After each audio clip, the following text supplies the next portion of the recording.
बिस्मिल्लाहिर्रहमानिर्रहीम। अस्सलामु अलैकुम वरहमतुल्लाहि वबरकातुहू। या अली मदद अलैहिस्सलातु वस्सलाम। क्योंकि अयामे फातिमिया चल रहे हैं तो हमें चाहिए कि हम जनाब सैयदा ज़हरा सलामुल्लाह अलैहा की सीरत का बेहतरीन अंदाज में मुताला करें। इसमें हमें ज़िंदगी के हर पहलू को बेहतरीन अंदाज में गुजारने का बेहतरीन तरीका मुयस्सर होगा। जनाब सैयदा ज़हरा सलामुल्लाह अलैहा की जब हम हयात तय्यबा का मुताला करते हैं तो हमें इंसानी ज़िंदगी में हर किरदार बासन जनाब सैयदा ज़हरा सलामुल्लाह अलैहा की सीरत में मिल जाता है। वो फ़िदाकारी हो, वो इसार करना हो, मोहब्बत, खानवादा से मोहब्बत, खानवादे की तरबियत, तालीम और इबादत इलाहिया की बेहतरीन तरीके से और इबादत इलाहिया का बेहतरीन अंदाज, बेहतरीन तरीका, मुनाजात करने का सलीका और दुआएं मांगने की रमज, ये बेहतरीन अंदाज में हमें मिलती हैं जनाब सैयदा ज़हरा सलामुल्लाह अलैहा की हयात तय्यबा में। अगर हम बात फिदाकारी और शर्म हया की करें, अखलाकियात की करें, तो इससे बेहतर और क्या मिसाल होगी कि जनाब सैयदा ज़हरा सलामुल्लाह अलैहा में कितना शर्म हया था। इस कदर शर्म हया कि एक दफ़ा हज़रत अमीर अल मोमिनीन अली इब्न अबी तालिब अलैहिस्सलाम घर तशरीफ लाते हैं और आकाज़ादी से कहते हैं कि मुझे कुछ खाने को दीजिए। जनाब सैयदा फरमाती हैं, या अबल हसन अली इब्न अबी तालिब, या अबल हसन, ए हसन के बाबा, घर में खाने के लिए तो कुछ नहीं। जनाब अमीर कायनात फरमाते हैं, या सैयदा ए बिन्ते रसूलिल्लाह, मुझे बतला देती कि घर में खाने को कोई चीज़ मुयस्सर नहीं है ताकि मैं कोई बंदोबस्त करता। तो जनाब सैयदा ज़हरा सलामुल्लाह अलैहा शर्म हया का पैकर है मेरी सैयदा आकाज़ादी।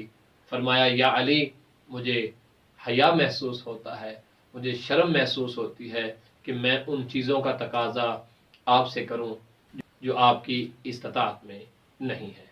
आप जानते हैं जनाब सैयदा ज़हरा सलामुल्लाह अलैहा कायनात की मालिका आकाज़ादी, लेकिन घर में फाके बर्दाश्त करती हैं, उम्मत के लिए और इंसानियत के लिए एक बेहतरीन दर्स देती हैं।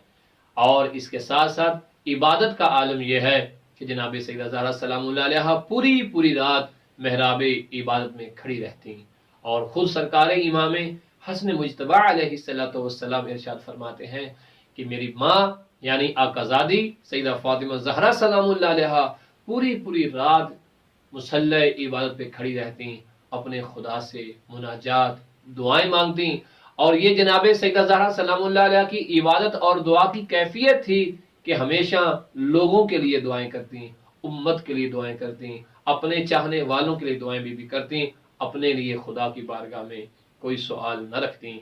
इमाम हसन अलैहिस्सलाम फरमाते हैं, मैंने मुसलसल जब अपनी अम्मा जान की दुआएं सुनी और आप मुसलसल दुआएं मांग रही थी, जब मैंने तवज्जो से सुना तो अपने लिए मेरी माँ ने कोई दुआ ना की। आखिर मैंने अपनी वालिदा ग्रामी से पूछा कि अम्मा जान, आप लोगों के लिए तो इस कदर दुआएं कर रही हैं, लेकिन आपने अपने लिए क्यों दुआ ना की। तो जनाब सैयदा ज़हरा सलामुल्लाह अलैहा ने वो तारीखी जुमला इरशाद फरमाया कि अलजार सुम्मा दार, पहले घर के बाहर वाले हैं, पहले लोग हैं, फिर अपने हैं। जब ये जुमला तारीख में हम और बहुत सारे लोगों ने पढ़ा, लेकिन मैं मुतवज्जे हुआ इस जुमले को पढ़ के एक और हदीस की तरफ कि रसूल इस्लाम और मासूमीन से रिवायत है कि जो शख्स लोगों के लिए दुआएं करता है वो तमाम तर दुआएं उसके हक में अल्लाह की बारगाह में कबूल हो जाती। गोया जनाब सैयदा ज़हरा सलामुल्लाह अलैहा ये दर्स दे रही हैं कि तुम अपने मोमिनीन भाइयों के लिए दुआएं मांगो, तुम अल्लाह के बंदों के लिए दुआएं मांगो, अल्लाह तुम्हारी हाजात को जरूर पूरा कर देगा। जनाब सैयदा ज़हरा सलामुल्लाह अलैहा की तरबियत का आलम क्या था कि जहां आपने हसन हुसैन की तरबियत की, जहां जनाब सैयदा ज़ैनब सलामुल्लाह अलैहा सलवातुल्लाह अलैहा जनाब उम्मे कुलसूम सलामुल्लाह व सलवातुल्लाह अलैहा की तरबियत की, वहां जनाब सैयदा फिज़ा की भी आपने तरबियत की। ऐसा नहीं है कि हसन हुसैन की तरबियत तो की, जनाब ज़ैनब और जनाब सैयदा उम्मे कुलसूम की तरबियत की नहीं, जो घर की खादमा थी आप उनकी भी तरबियत करती। और ये उस तरबियत की ही वजह थी कि जहां करबला, कूफा, शाम में जनाब सैयदा ज़हरा और मौला अली की बेटियां मौजूद थीं, वहां जनाब फिज़ा भी मौजूद थीं। اور اس طرح سے تربیت کی جناب زہرا سلام اللہ علیہ نے جناب فضا کی. جناب فضا علیہ السلام جو ہے یہ مخدومہ کی جو یہ کنیز ہے، اس قدر فقہ علم معرفت میں اس مقام پہ پہنچ گئیں، قرآن و حدیث میں اس مقام پہ پہنچ گئیں کہ جناب فضا نے 20 سال تک سوائے قرآن کی زبان کے بات ہی نہیں کی. کوئی بھی آپ سے بات کرتا، کوئی بھی گفتگو کرتا، جناب فضا قرآن کی آیت میں اس کا جواب دیتی. گویا یہ کمال جو جناب فضا کو حاصل ہوا ہے، یہ در حقیقت کمال جناب زہرا سلام اللہ علیہ کی تربیت کا تھا کہ جس نے غلام اور آقا، خادمہ اور اولاد میں کوئی فرق نہیں رکھا، بلکہ سب کی تربیت کی. وہ تربیت روحانی ہو یا معاشری تربیت ہو، قرآن و حدیث کی اور تفسیر کی تعلیم ہو، یا کسی اعتبار سے بھی تربیت کا پہلو ہو، جناب سیدہ زہرا سلام اللہ علیہ کی تربیت انسانیت کی یہ ایک بہترین مشعل ہے، ایک بہترین راہ ہے کہ جس راہ پہ چل کے ہم کامیابی تک پہنچ سکتے ہیں.